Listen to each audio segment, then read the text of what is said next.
Continuamos facendo un repaso polas principais rebaixas fiscais que nos agardan a partir do próximo 1 de xaneiro. Nos novos orzamentos autonómicos, a Xunta de Galicia aplicará, entre outras, unha rebaixa ou imposto sobre transmisións patrimoniais, o que abonamos cando adquirimos unha vivenda usada. Esta rebaixa ten como obxectivo que as familias galegas paguen menos impostos cando realizan un gasto tan importante como é a compra dunha vivenda, algo que habitualmente conforma a maior inversión que fai unha familia ao longo da súa vida. Esta nova medida dinamizará un sector tan relevante como o inmobiliario que, tras un duro axuste durante a crise, agarda seguir mantendo exercicios en cifras positivas. La tendencia del mercado hasta principio de año y tal, pues era bastante positiva, incluso alcista.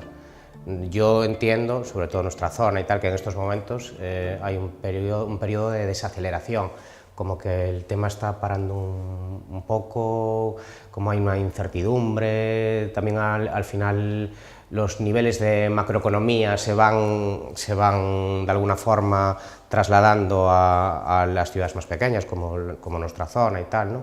Porque no hemos tenido el repunte que ha tenido, por ejemplo, ciudades ya grandes como Madrid, Barcelona, donde había más inversionistas extranjeros que invertían en viviendas y tal. Aquí no se ha producido este tema, ¿no? Por decir de alguna forma, no hemos salido de la crisis completamente y ya hemos parado. O sea, esa es la tendencia que estamos viviendo en estos momentos. Está por verse a rebaixa próxima animará o mercado, pero cales son os impostos que tiñamos que pagar na actualidade? En caso de el impuesto que se paga en caso de primera venta, una promotora directamente, es el IVA, que es el 10%, que es a la Hacienda estatal. Y después a nivel segunda transmisión es ITP, Impuesto de Transmisiones Patrimoniales y Actos Jurídicos Documentados, que es donde hubo el problema ahora, el tema de las hipotecas y todo eso, que si lo paga el banco, si lo paga el cliente y tal.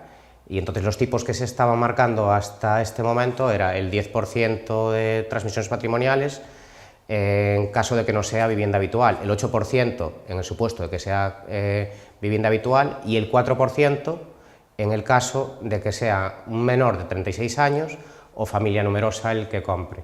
Todo esto se debe cumplir, sobre todo, un factor importante, que es que el patrimonio no supere los 200.000 euros. A partir do 1 de xaneiro estes tipos veránse reducidos en canto. O primeiro é a rebaixa pola adquisición de vivenda habitual.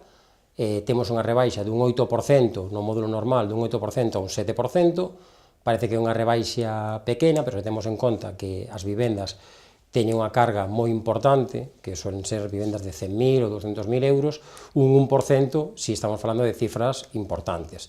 Tamén a deducción aplica ao tipo mínimo para xoves, xente con discapacidade, que tamén vai a pasar dun 4% a un 3%. Entón é algo que afecta de forma significativa. Isto situará a Galicia no grupo de comunidades autónomas con menor tributación neste campo. Todo influye, ¿no? Pues en 100.000 euros un 1% son 1.000 euros en una vivienda media normal y todo va a ayudar, está claro, porque 1.000 euros para alguna gente es mucho dinero, porque si tienes que amoblar o todo influye. Hay mucha gente incluso que a la hora de comprar no sabe el tipo vigente, o sea, se lo tienes tú que informar como profesional en cada momento, ¿vale?